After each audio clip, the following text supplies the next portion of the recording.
Good afternoon, good evening, hello to everybody on Twitch today. Welcome to the 4th IB Twitch TV Friday Night Fights coverage. I hope you're all really excited for this because I know I am. Today, I am joined with the wonderful Elkin. Elkin, how are you doing today? I'm all right. Yeah, good, excellent. So, today we have some Friday Night Fights coverage for you. Elkin, what is Friday Night Fights for the people out there? Friday Night Fight is a community effort PvP event. Lots of people from different sides of ArmA community have come together to make a big PvP event, all hosted by the FNF team themselves. Excellent. So, first of all, a big thank you to the FNF team for hosting all this and for allowing us to bring you this coverage today. Um, do you have any idea, Elkin, about what kind of coverage they can be expecting today, the viewers at home? Normally, we see some form of objective based on one of the teams. Obviously, it's normally your Op 4 versus Blue 4 scenario, with one of them defending and the other one attacking, is the basics of it. But we'll get a bit more information on that in a short while. Excellent. Okay.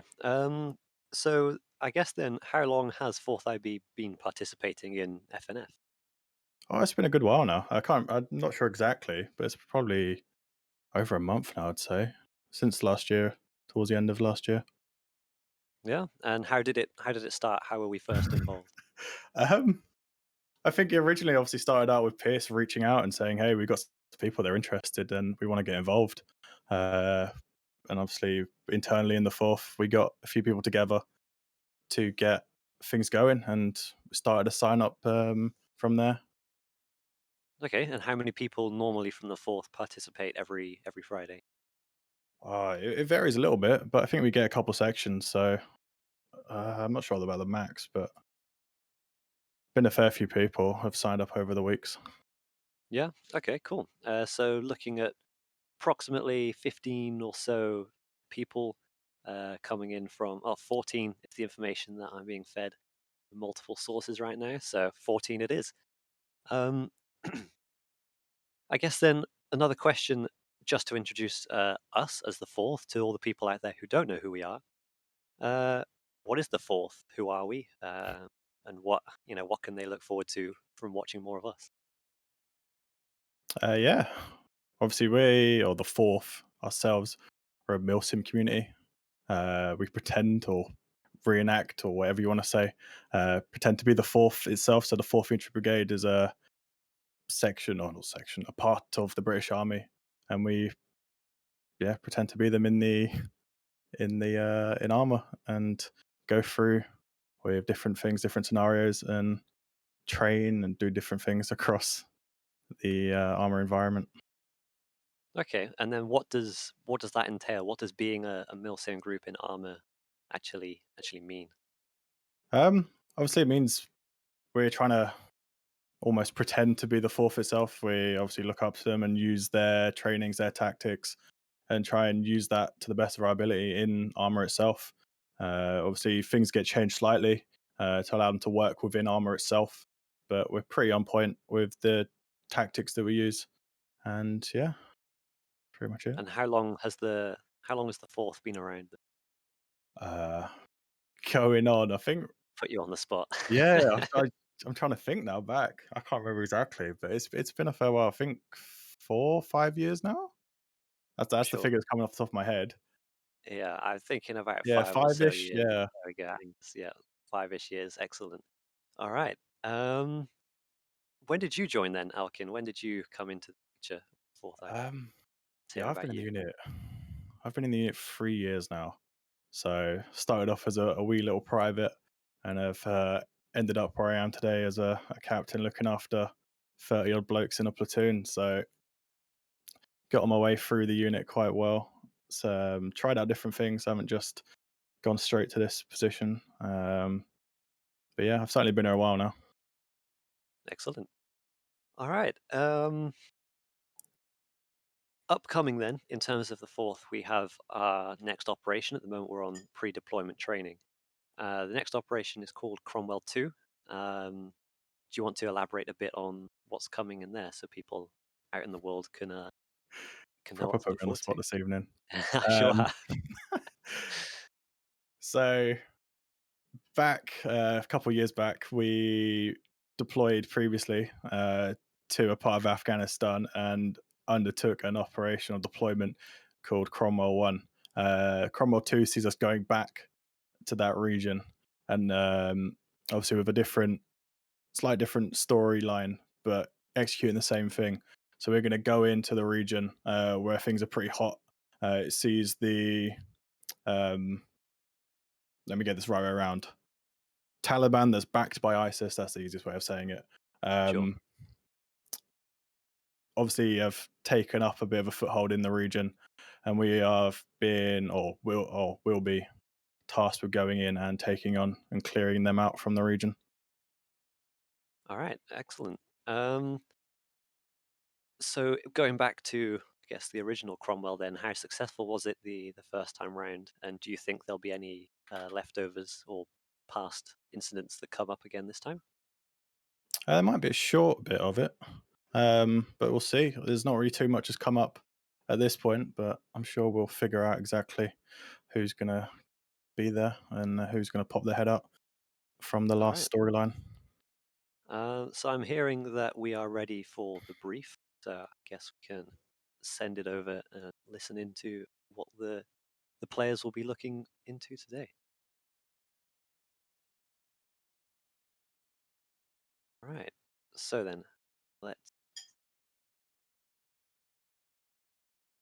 have a listen. So the audio hasn't come through just quite yet. So I guess going back a little bit about what can be expected in a coin operation. So you use that term. What does it mean? And what Yeah. can people look into for that?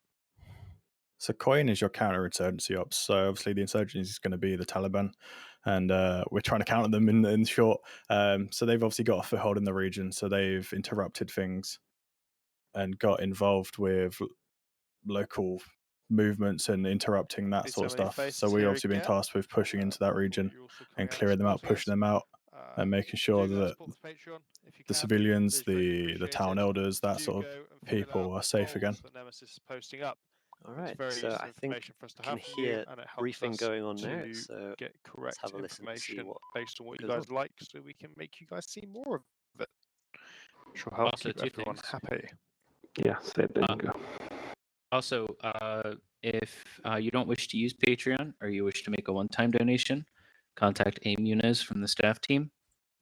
We do have a PayPal that we accept donations through there instead if you prefer. And also pinned in the general channel of the Discord is a comprehensive feedback form. So at the end of the night, whenever that may be for you, whether it be the end of a year, feel free to fill that out. It asks for in-game Discord feedback, bouncing feedback, all that kind of stuff. And it really helps us get the pulse of the event and what you all think. Also want to say something. We're all here to have fun. There's multiple mission makers here, and they appreciate any feedback if it's constructive. If you got any issues with the mission that is game breaking, contact staff on Discord or TeamSpeak. If it's just like feedback to the mission, put it to your CL or ask the mission maker if they want any feedback from you. Don't say it in game, don't say it in DevCam, don't say it in a stupid way. It will get you kicked or banned. Awesome. Right. Operation Whispering Steamroller. Who is our mission maker? That'll be me. Please, could we have our briefing? Yeah, non-sequential uplink, blue for attack, in for defense. Any questions? Blue for leadership. Any questions? Was it non-sequential? Yeah. Non-sequential. That's, I'm so proud of you, Dennis. You've come such a long way. I got one thing, Dingo. Yeah, go for it. Forward to this. If I remember correctly, then though didn't we agree on giving the off-4 weapons option for the green 4? Because we have had so many issues with it. So you should all have AK-74s as opposed to AKMS, if I remember.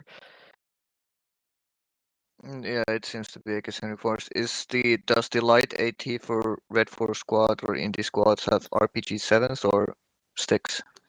RPG 32. Oh, lad on script. Sorry. Light AT. Light AT should be sticks, yeah. Okay. Because it says RPG 7, so. Yeah, I don't know. I haven't checked it. Yeah, it should. If It, it- Which means it's a 26, I believe, disposable stick Yeah. for OPFOR. Does Yeah. Indie see Blue Force spawn? Yeah. If you can see each other spawn, both sides will see it.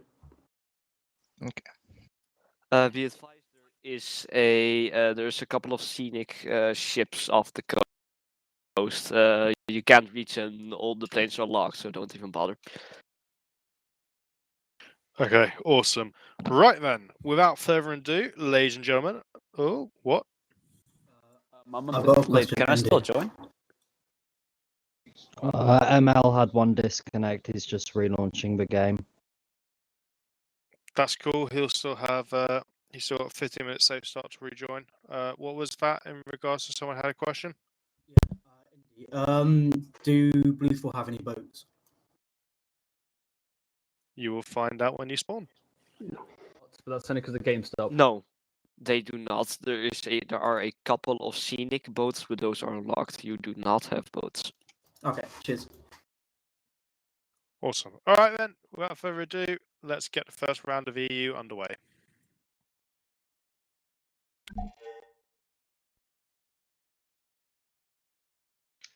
Okay, so we've had the briefing then. It seems to be a Thank God my non-sequential fucking attack TeamSpeak was versus still off. defense, blue 4 versus op 4 or green 4. I didn't catch who it was. So, Elkin, what's your thoughts on this? This should be a fairly standard operation that's going on, but what are your thoughts on it? What can we look out for? Obviously, with it being non-sequential, that will allow the attacking force to just pick off the easiest objective first. The end goal, obviously, is to take all 3 terminals that we're seeing on the map within that green square. So it allows that blue 4 team, looks like they're going to be attacking from what I'm looking at here, first, to obviously swing round, put in different attack lanes and come in from different directions and just catch the defending forces off guard, basically. Okay, and how do these things normally get set up then? So a bunch of different units come together and all work together to achieve the same goal. How is the how are the ICs chosen? What's the structure internally on the battlefield? So for the teams themselves, they obviously split quite evenly depending on the map. Sometimes the one team or another will get a slight boost in people, but they're normally pretty even down the middle. Obviously, looking in a bit closer, that team will then be broken up into multiple different sections. Obviously, normally comprising of people that have worked together in the past. So for us being 4IB, our guys normally stick together in small sections. And then obviously each one of those sections then has an IC or someone that's in command, and then they will report back to an even higher person, which will be the platoon commander at that level. So there's all different layers of communication going on to obviously execute the same goal, but there's lots of different groups and lots of different small teams all working together to get the job done. Okay. At the minute, then they all look to be in their sort of setting up phases. Approximately 15 minutes, I heard somebody say, where they will go through, make sure they've all got their gear working and are able to log in to start with. And I guess also for the ICs to draw up the plans of what they want to attack, what they would like to defend and prioritize. I didn't hear how many points or how many targets there were for the defenders to defend and the attackers to attack. Do you have any thoughts on what like a good number for both teams to be looking for? So it's looking like the defense team has got 3 different objectives laid out in their region for them to defend. So they'll obviously try and split their forces across them equally is one way they can look at it. but there's obviously another way that we've seen in the past where they'll clump together almost on one objective and hold that one down, because obviously then at that point, as much as those other two objectives have been lost, they still could possibly win on a time limit, or even by defending and killing all of the blue four that are attacking. Okay, and for people that aren't used to the FNF format, then it's a no respawns, one at a time. One at a time. What am I talking about? A one life, no respawns, attack versus defense, and they just kind of go at it. So there's multiple ways that can be won, obviously, with the taking of objectives and then wiping out all of your opposing force. And when it comes to taking objectives, Alkin, how is it that how is it done? Do the is it when a certain amount of Op4 overruns the blue 4, or is it when all of the blue 4 defenders are wiped out in the area? What is it like that? So it changes on the map and the scenario that's been laid out. But it looks like for this one, they've labeled them as terminals. So what they'll be is almost like a rush objective, if you remember from Battlefield, where there'll be a box they've got to get to and basically plant on it, and it will eventually explode. But sometimes in these scenarios, you do see proximity around that being basically checked by the terminal, and seeing if there is anyone in the area, not allowing the attacking team to fight or to plant even. So that's something that could be in play, but we'll have to see later on if that is set up on this mission file. All right. It looks like the fourth then are Green 4 for this one. Do we know which, I'm going to say branch of Green 4, but who are they playing as in this operation? It's a very good question. I'm not 100% sure from. Wonder if anyone in chat recognizes the camo itself, but normally it's just a mismatch. You do sometimes see a particular region is picked out, like we've had British military has been used in the past, but I'm not 100% sure exactly who they're portraying, if they are trying to portray anyone at this point. Yeah, fair enough. And so it looks like they've got AK-74s. Is that correct? My knowledge about these things isn't that good, but let's have a look at some of. Yeah, it does look gear like that they have AK-74s. A few of the guys have UGLs, so underslung grenade launchers, to fire out small explosives. And looks like they have got lucky this week with some sights, which is a bit of a rarity sometimes on these events. So have got a little bit of something to help them out. Awesome. And then in terms of the blue 4 then, who we saw previously, what is it that they, first of all, who do we think they're portraying in this made-up situation? And what did their outfits and weaponry sort of look like? What were they moving into battle with today? I only got a quick glimpse of them previously, but it looks like they had M16s from what I quickly saw. So at that point, that could be a lot of different regions. But probably looking at Americans is what I'd be guessing, that sort of region for that side being blue 4. All right. And sort of looking at the map around then, we obviously can't see just yet all of the map and everybody and all the points, but it looks to be fairly forested from the small area that we've seen so far.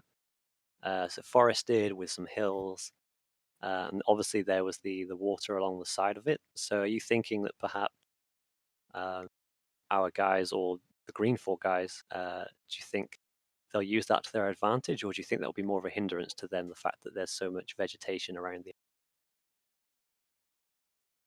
Yeah, it's definitely twofold looking at it.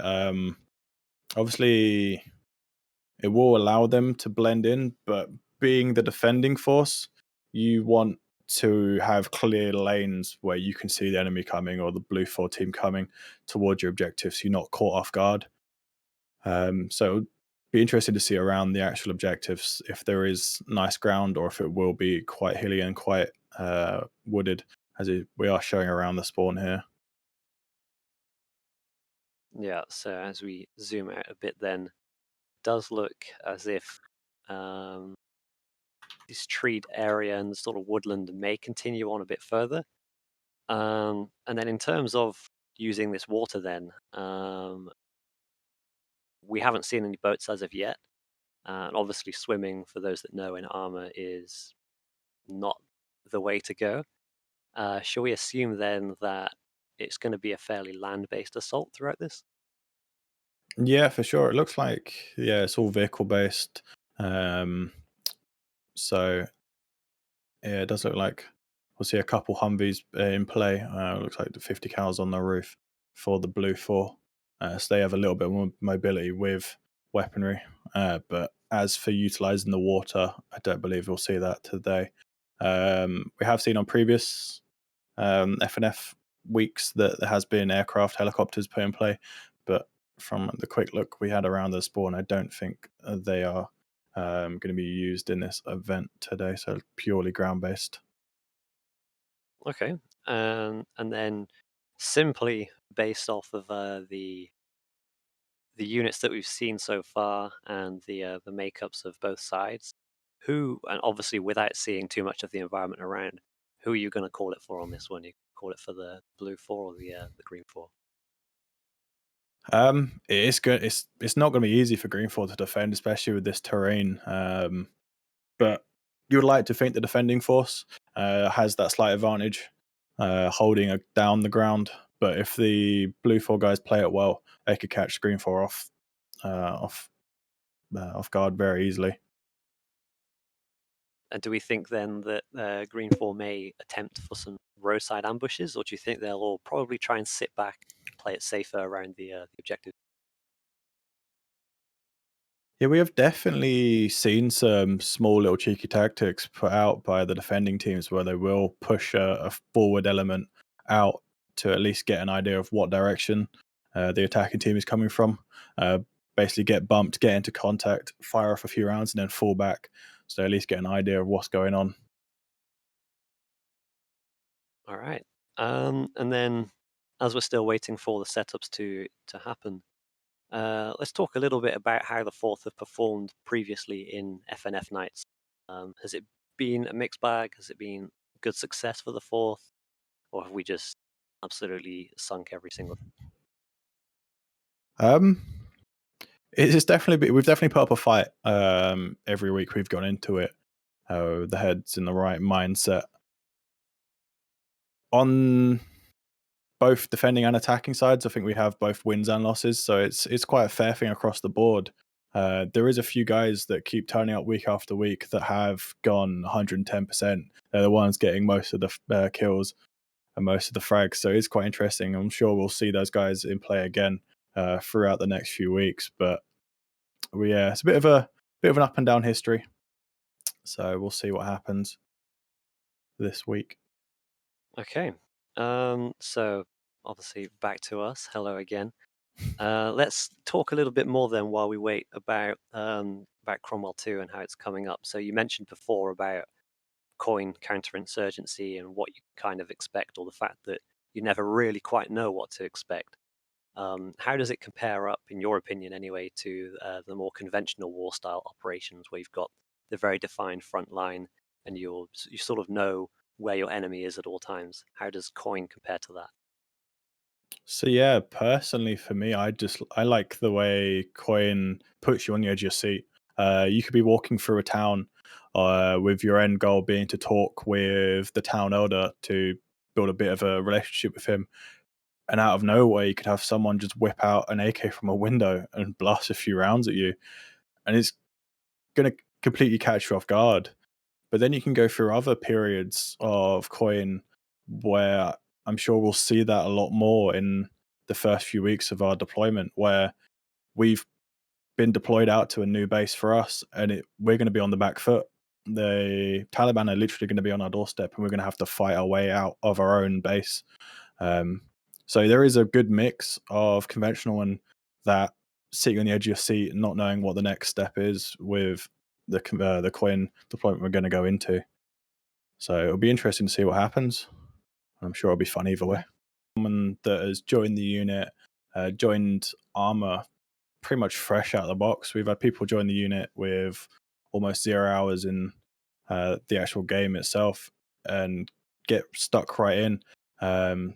So they'll pick up a rifleman role. So that's your standard infantryman carrying a rifle. Not a great amount of responsibility, but ultimately, once he's part of a section, he's a pretty core member of that section. But that's only one part of the entire unit. We've got well, what are they now? The exploratory. What are they? What's Air Wing now?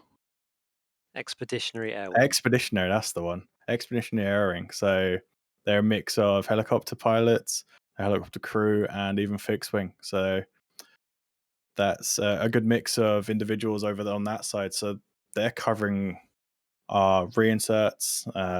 So that allows us in deployments to cover all our bases. So we don't have to use things like respawn teleport poles or anything. Those JHC guys, those helicopter guys will pick up the guys that have respawned and fly them all the way back in. So that covers that basis. We've got people like the free med, so the medics.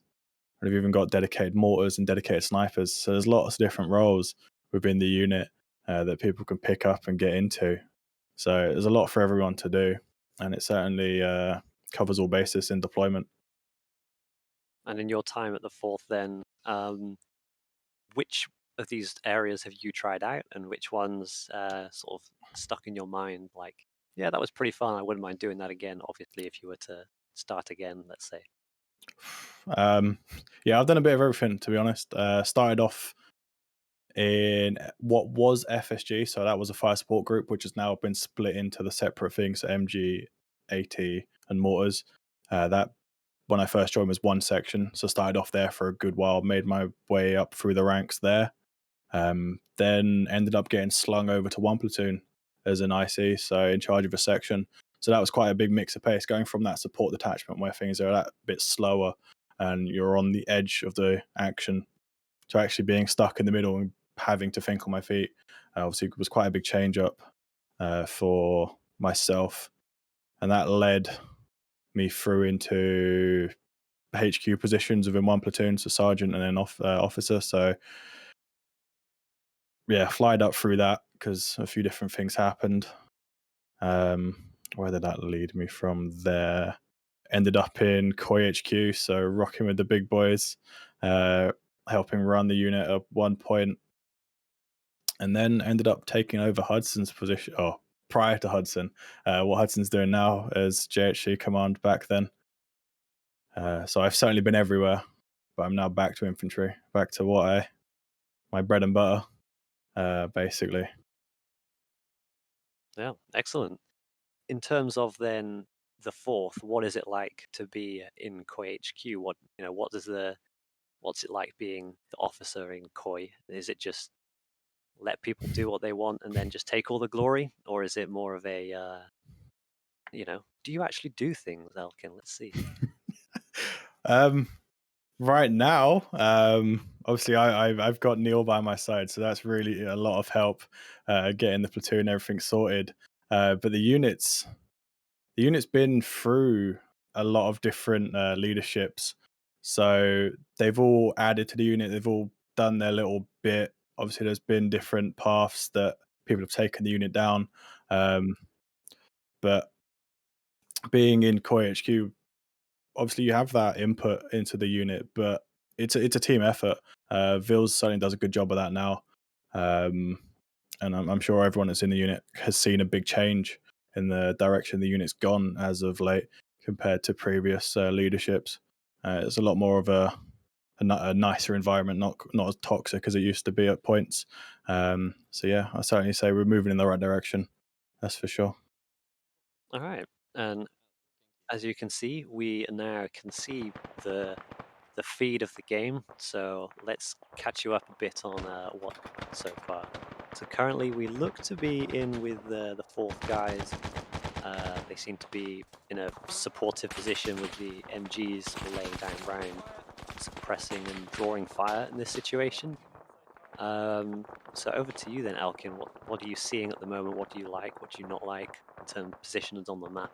This kind Yeah, looking at the ground Green 4 have taken up, that high line, that high ground is really important in this in a situation like this. They've got ample view down over, and you can see the tracers getting right down onto these guys. They're going to very quickly find themselves unstuck without a bit of cover behind them. So Green 4 are doing a really good job here. It's going to be a bit hard for Blue 4 to get out of this position safely. But if they can dink a few bods off the top of that ridgeline, it could work well for the Blue 4 guys. And do you think that's the play in this situation? Do you think it is that the Blue 4 guys just have to hold tight and hope they hit some of these shots? Or do you think there's perhaps some sort of maneuvers they can do to give themselves the advantage? I know it's difficult, obviously, against high ground in such a height disparity with the suppression coming down on you. But, what would you, if you were in this situation, Elkin, what's the call you would give to your guy? In a situation like this, you've got to wait out a bit, because ultimately, as we're seeing here, these Green 4 guys are pulling back. It looks like the objectives are a little bit back. So as I mentioned earlier, it looks like they have gone through with that effort, pushing up a few guys forwards, getting early eyes on, seeing their movements. But being on the Blue 4 side, it's not an easy choice to make. Your best bet is obviously to try and get around that cliff side instead of trying to hit it straight on. Okay, and it looks like they've kind of gone for that, with roughly half going to the north and the other half heading towards the more south side of the cliff that sticks out. But it looks like Green 4 guys look to have it kind of covered. Some people in the forests, with the angle that they have looking down as the Blue 4 push up through the forest there. What are these Yes. kinds of things then, as you're pushing through, that the Blue 4 should be wary of through the forest? Well, obviously it's quite a bit of a bottleneck there with the sea on one side and the larger cliffs on another. So Blue 4 have to go through this area if they want to commit to this attack lane. But as you see, Green 4 have obviously spotted this, know this is a bottleneck, and are now setting up a few guys ready to defend against this. But we saw a few tracers whipping over these two guys' heads, so they're even getting bumped themselves. So we'll see if swinging out this far is going to play out. But ultimately, if Blue 4 want to continue, they're going to have to either fight through these guys or find a new way to get round to the objective. Right. Yeah, it looks like then they're aware, obviously, of those two Green 4 guys right on the coastline. And it's something that will have to stick in their heads, obviously, as they go through the rest, this small push that they're making. I didn't quite see if they're able to tell exactly where the Green 4 guys have ended up. Do you think then, for the Blue 4 guys, that it's worth trying to flush out those two guys immediately, or do you just kind of want to forget about them almost asleep? You certainly don't want to forget about them. You certainly want to keep their position or their possible movements in the back of your mind, because ultimately, if you narrow down on those two individuals, you're not going to be thinking about the bigger picture and thinking about those guys that we can see are off to their right. If they were to commit to taking out those two individuals, so it's all about not tunnel visioning on those smaller objectives, also smaller in the groups, and looking at the bigger picture. So it looks like we saw them mounting up. So they've obviously taken that information on board and are now deciding to go through a different order and a different attack lane to get to the objective. Yeah, I think you're right on that one. So if they're going to not really reorg, but if they're going to move themselves around and maneuver them to a completely different direction, do you think that that's the play that you would make in this situation? Would you say, okay, this one might be a bit difficult, let's try and maneuver ourselves a bit better? I can't quite tell if they've gone all the way around the cliff face and tried to just completely forgo this assault on this side and maybe just draw some bods down. Yeah, potentially it does look like that. Like, if it is So do you think that moving around to the complete other side is the play, and just trying to sort of hold here and act as if you're strong on this side? Yeah, it looks like they have committed to this side. So at this point, to obviously pull you guys back and move them around to the other side is quite a long effort and can possibly be seen by the Green 4 guys. But I think we did catch a glimpse earlier that there is a smaller effort or a smaller force pushing on that backside. So it could catch Green 4 off guard slightly here if there is this other effort, as we see here, pushing in. As they have committed, it looks like almost everyone to that western side of the ridge line. Yeah, it certainly does. And they seem to have, just a small expeditionary force. And I think that one objective there on our right looks to have, maybe like a fire team protecting it and not really much else. So do you think that's the strategy in this situation, to just go, this one will be far too difficult for us to hold? So we just send out a small force to more scout it out and then radio in when we see something? And then we redecide what we're going to do at this point? Or do you think that they maybe should have committed more to the defense of this? Obviously, it doesn't look like not many people have moved over to there from Blue 4 at the moment. But, you never know how these things could have rolled out. Yeah, so it looks like they are committing a small little force to that area. But I think if we have a look at the map, that one objective is quite out by itself, and does obviously lead itself to get taken very easily, where Terminal 2 and 3 are on that, or 3 itself is on that high ground. Terminal 1 is directly behind that. So it does lead itself to be very easily defended. But yeah, as we saw, 2 is out by itself. So obviously, yeah, as you mentioned, they've put that small force out there to get a bit of information, see if Blue 4 are committing to it, and I'm sure they'll pass the information up. Yeah, all right. So, a quick question from Hudson in chat himself. He says, "Who's green for, Commander Pelkin?" I didn't quite hear it in the brief, but I think if Schmidt has a look at the entries, the player list on the left side, you should be able to see who's in command of Blue 4.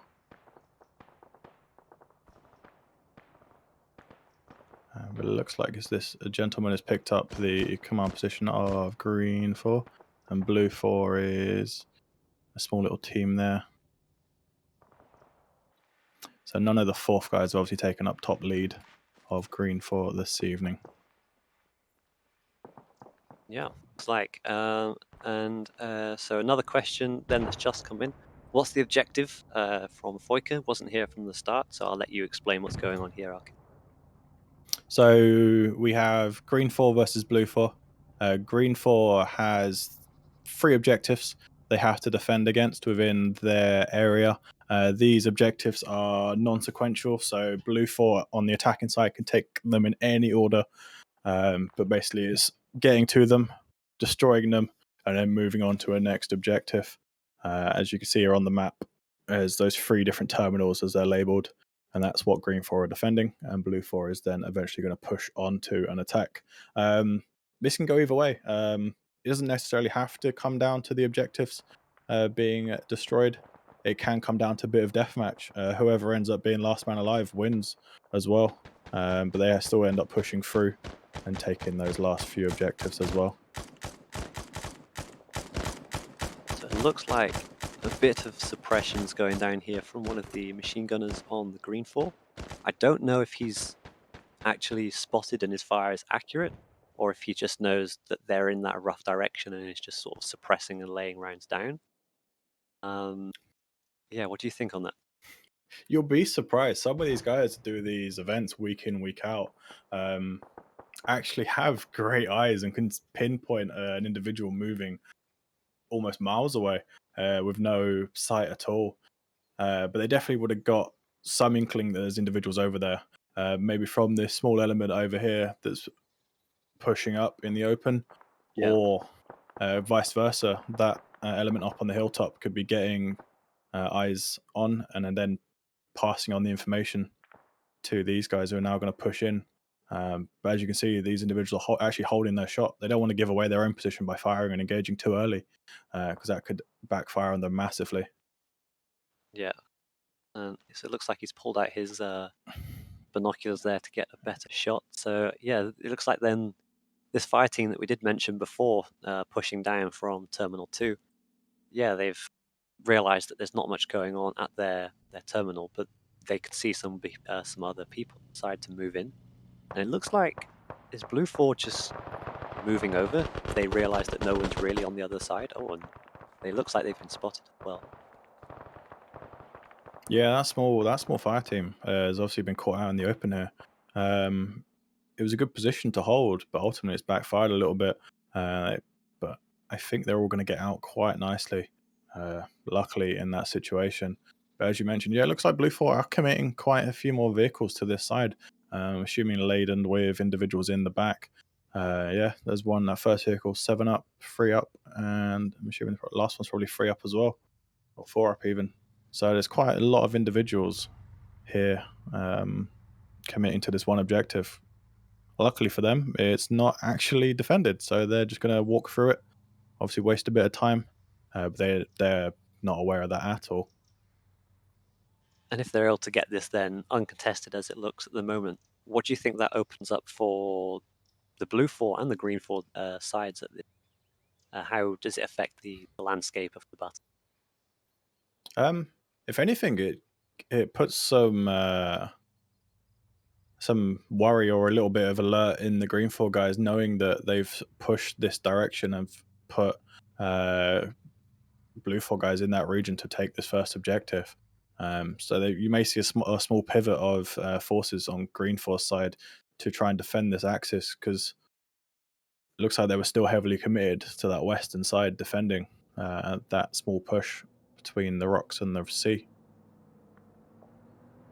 Just as you mention it, yeah, they're sending over a section roughly's worth of units to go across here, and basically get a vision on Blue 4 coming up. Do you think they'll actually try going in for a defense? It doesn't look likely, actually, given the position. But how do you think they'll try and set up to slow down the Blue 4 pushing on the side? If anything, they've got to catch them off guard. Yeah, they're only committing a small force to this, so they could just be doing that recon, that forward element, to get eyes on, to start, and see what direction the Blue 4 guys are going from there. All right, and then there we go. Terminal 2 hack started. While we wait for that to go down, it looks like it will be uncontested. Let's give a quick recap then of what FNF is for any latecomers. So Elkin, take it away. So FNF is a community-based PvP event that runs every Friday inside of ArmA.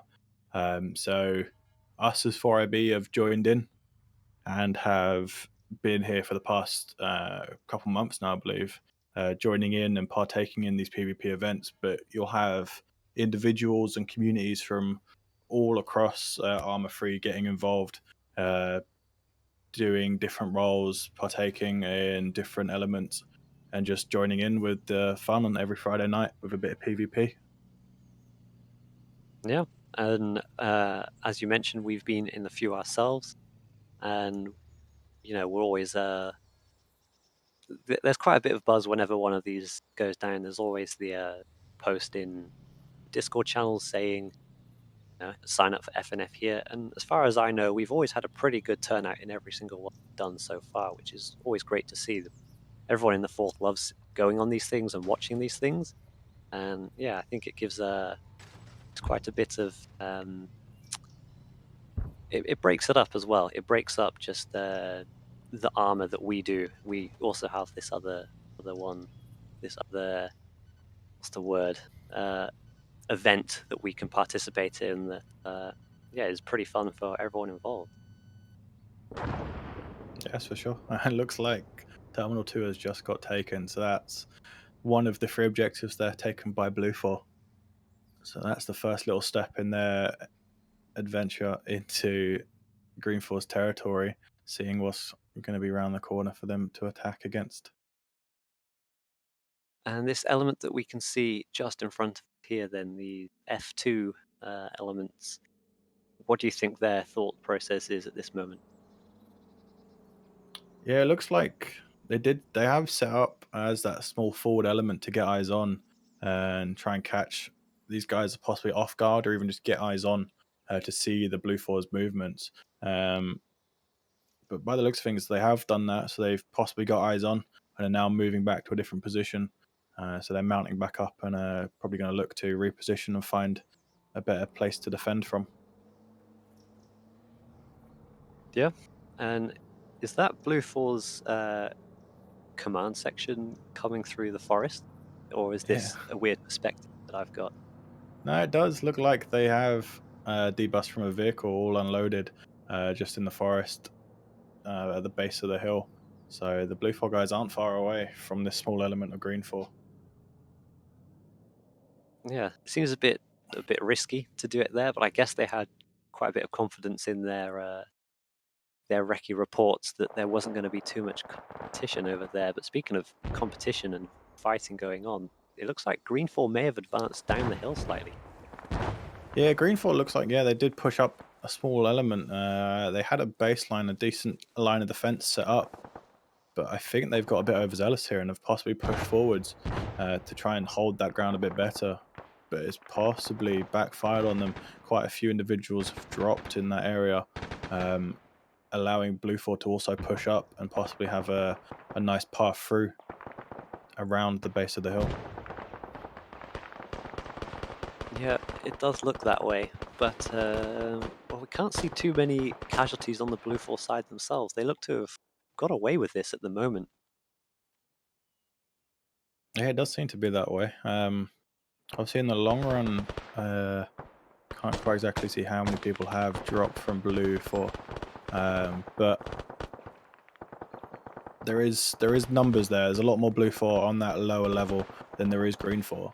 But don't forget, there is that element still up on that higher ground, railing some rounds down onto the sections there on Blue Four.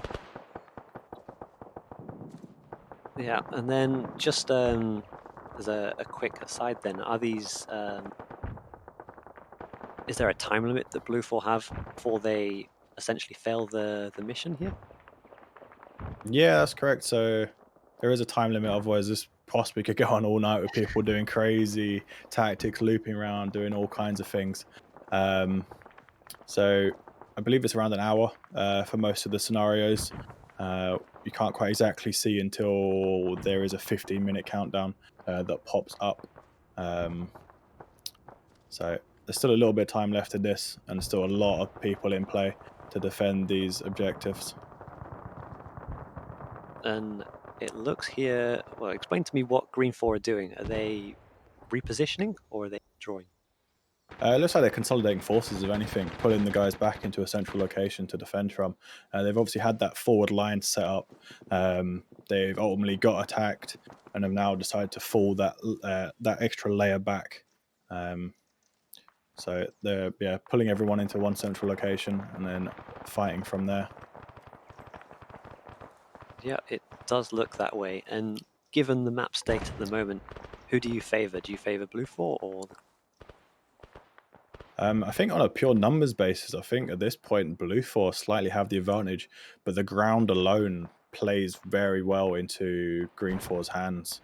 But as we see here, that small element that we saw earlier of Green Four looks like they've been caught out massively and getting dropped left, right, and center. Only a few of them left alive right now. Yeah, it looks like. And as we go into the viewpoint of Firefly here, I believe his name was, he is vastly outnumbered, but let's see if he can do anything at this moment. So he seems to have spotted somebody just in front of him. So what's in his mind right now, Elkin? You've been in this situation many times, I'm sure. What's he thinking? Obviously, their radio will be going mad right now. Obviously, a few of them left alive, trying to work out who's there, who's alive, who's able to come and help, because there's a few decisions that need to be made. They either send people to go and help, or they do as I look like they were doing before and consolidate their forces back on one of the objectives. But yeah, it looks like they're just choosing to hold that high ground, hold that rocky outcrop on top of the hill, and have given up the other two objectives, allowed Blue 4 to sweep round, take that rear objective and take the one off to the side. But looks like there's quite a few 4IB bods mixed in here. Pavey on a 50 on a Dishcom. That's going to end well for everyone walking in front of it. Yeah, Favy's definitely going to enjoy that one. So it looks like the fourth then, we've been fairly reserved with how we've been positioned at the moment. So let's think then, if you were in the situation of the IC, what is it that you would be saying over radio right now? What is it you'd be trying to get across to the guys under your command? Portraying what is going on is not the easiest thing. Keeping the guys in the loop about who is around you and who can come to assist is obviously really useful to the individuals on the ground. Also, keeping morale up is something that's quite important, especially in a PvP event. People get quite frustrated, quite annoyed at points, especially when something isn't going their way. You'll see people getting quite annoyed. So keeping those spirits high is one big part of making of that command element, and keeping everyone under your command happy and on point with their fire and end goal. Yeah, and so the looks of it, based on the timer in the top right, that Terminal 1 has now been taken out. And so that just leaves Terminal 3 on the hill by the bunker on the rocky outcrop. And as we look in then at the gentleman here point of view, I believe he did take out one of the green 4 guys that did run past slightly down the hill a couple of minutes ago. And so he looks to be in a fairly good position, and he seems to have a rough idea as to where the rest of that fire team was. Yeah, it does seem to be. We obviously have this line of defense set up on that slightly higher area defending, but they might be slightly out of view. I don't think they can quite help at this point. It is going to be those forward guys defending that front line against this blue force, blue 4 attacking without the support of these higher up guys. Yeah. All right. So we're back here then with Pavey on his lovely 50. How do you think then, based on what you've seen so far, or let's say when the blue 4 guys do assault this position, how do you think it will go down? What's the maneuvers they'll go with? It's a bit of a last ditch effort at this point. It's all about defending that objective. So you just got to keep falling back, and where falling back isn't an option, you just got to stand your ground and try and take that fight on. But you'll be surprised, like we see here, there's a group of spun off and got themselves behind blue 4, so that could come in clutch later on. But I'm sure we'll see what happens down the line. Yeah, it looks like there is a few of them there, as you're saying. Maybe they're going to try and go for the command section, or maybe they're just going to go for a complete flanking attack and just hope for the best and see what they can come up with. Or maybe they're just going to play interference and try to appear stronger than they are and try to force blue 4 into a repositioning of their own forces. What do you think? Yeah, you'll definitely be surprised what a small group like that can do. Only takes a few rounds firing in the direction of the blue 4 to keep their mind off the main objective and worry about these guys behind them. So they could come in clutch and definitely help slow down blue 4 in the long run. Because there is only that one objective left as one of the Humvees gets flipped. Perfect. Is that Blizzard driving? I don't think so, not this time. But whoever it is on blue 4, they seem to have realized their mistake, and I can't tell if that's shots incoming or the cook-off of the vehicle. I'm going to guess the shots with how he's running with his smoke grenade there. Yeah, so this is one of the pro LG plays that we have seen from some of these guys in FNF. They whip out that smoke grenade and run with it in their hands, and it does actually cover their path for their fellow teammates right behind them very nicely. Yeah, it's very impressive to see. Even though I don't think his teammate has quite got the message there, and it's just kind of, oh, I think he's has he died? He has. Yeah, it looks like one of them Unfortunate. got dropped from the back there. Yeah, that's that small fire team coming in clutch, engaging a dead body. But you'll be surprised with the mods and stuff, with Ace Medical being in play on server, these guys will go down and become unconscious. So there is that need to double tap these bodies and just confirm that those guys are dead, and there isn't a chance they're going to get medded back up and pop up behind themselves. There we go. As this Blue 4 guy does charge in, it looks like he was caught by a grenade of some sort. Yeah, it looks like grenade did drop right in front of him. But he's massively outnumbered, so this should go in the way of Green 4, but we shall see in a moment what ends up happening here. Yeah, it looks like so. This Green 4 element, how many of them are up at the moment? It's just the 3.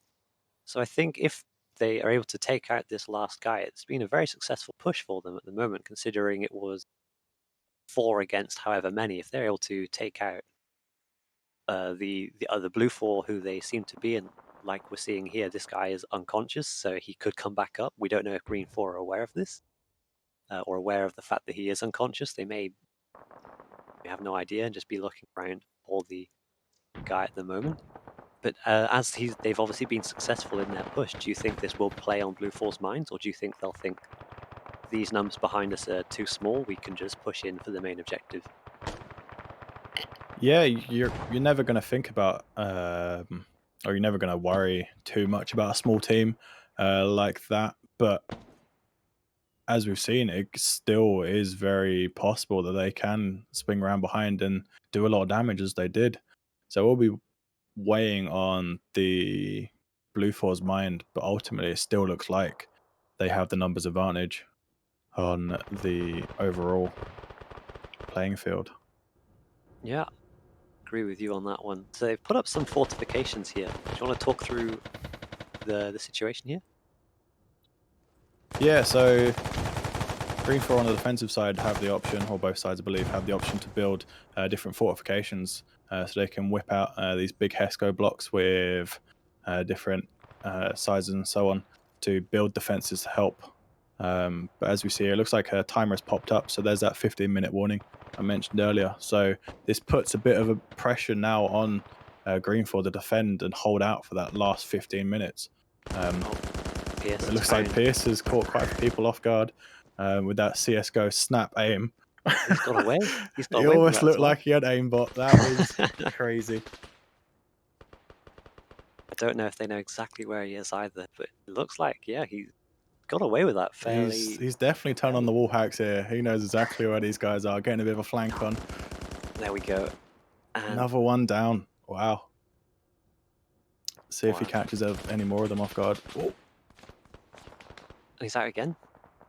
Very smart play. He's not going to commit fully. Oh, pop a UGL. That will always do it. How many kills is Pierce on now? Let's have a look. Another one. This is this is quite surprising from just the 4 by the looks of it. Just 4. Just 4. That's still quite a few. Yeah. You could tell that he wants a lot more than that. Is he pushing back yeah, at the moment? Or he's full Rambo at this point. He's holding out by himself. And I guess as he's doing that, he is going to be frustrating some of the Blue 4 guys. So they might be, like this guy here, bringing themselves a bit out of cover to try and maybe deal with him. And at the same time, yeah, just be mowed down, like so. Yep. That has ended up happening. It looks like Cheeseburger is committing a bit of war crime here, a bit of blue on blue. You'll be surprised in the pressure, in the moment. You're not thinking all the time like that. And as we are seeing here, yeah, a bit of blue on blue is going on, so a bit of friendly fire going against each other, unfortunately.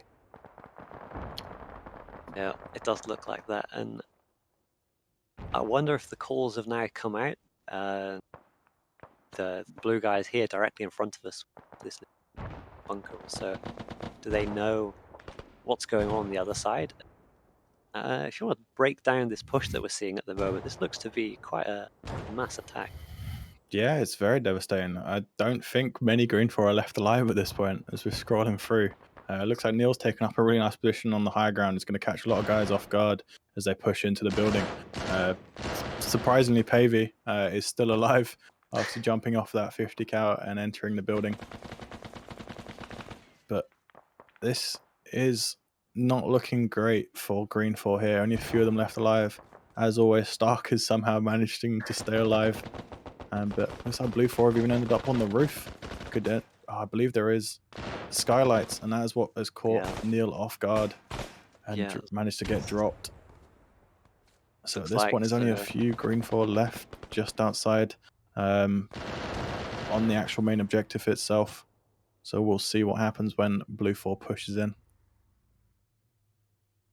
Yeah, it does look like this. So, given the fact that there's not much left of the Green 4, what do you think is the play of this position? I'm not sure. I don't believe Blue 4 can see how many people are left alive on the Green 4 at this point. So they still have to be very meticulous and take their time and not just go running in and ending up doing something stupid. But by the looks of things, that building just got flattened. A massive explosion there. So there's not too many people left alive. That takes Stark off the playing field. Somehow Pierce is still alive with his full flankerino over here. There we go. Just about surviving. But there's It's only going to be a couple unlikely. people left. Yeah, it's unlikely he'll be able to make a big difference given his position at the moment, but man can change the whole thing if everything goes well. But it does look like they've set the terminal. Terminal 3 is down, approximately a minute left. So, there goes Pierce. So, yeah, it's looking like this will come to a close, and as it does so, then what do you think Green 4 could have done differently to change the outcome of this? Ultimately, they did give up quite a bit of ground, but with the way the terrain and stuff is, they kind of had to, unfortunately. And that kind of led to this scenario where it's put them on the back foot and has left them completely exposed on two different axes, and that caused them to possibly be spread out across too thin of an area. But these last few guys, I don't think are going to be able to save it with 30 seconds left on the timer before that terminal goes up. Yeah, they're going to have to do something big, and still on the other side of the compound compared to where the objective is. Taking down one guy and potentially a second. But yeah, I think like you said, fortunately a bit too late to push. Yep. One left alive here, poor Jesse. So it just looks like Jesse is the last man left. Let's see if he'll survive though until the timer goes. It is a last-ditch effort, but it looks like he has just been dropped. So once this goes up, that will be a bit of a devastating win for Blue 4 right there. And there we go, Blue 4 wins. Yeah, it looked to be quite conclusive, judging by the amount of people left at that objective there. Although it's a bit less than I would have assumed so. It doesn't look to be that many elements around, if any. But it looks like Green 4, towards the end, were able to almost even it out, and it looked fairly close. Yeah, there was certainly quite a few of the Green 4 guys left in that last-ditch effort. So they certainly tried their best to hold out, but unfortunately didn't quite go their way and led towards Blue 4 winning. Yeah, and then based on what Blue 4 were able to achieve, then do you think they were able to perform as well as they could have done, or with the benefit of hindsight, do you think that there is something that they probably should have done, given all that we know? Yeah, I think things started off well from what we were seeing. That push or that hold down the base of the hill, down the base of the rocks, I think was the start of the downfall for Green 4. But that's looking at it from our point of view, where we had vision over the entire region, so we knew what was coming. But yeah, they certainly played it well. Used the ground and used their fortifications, their advantage, to try and hold, especially with those extra 50 cals, those extra discums, to defend the ground they had. But yeah, it looks like they got caught off guard, possibly pushing too many small little teams out and just getting them picked off one by one. All right.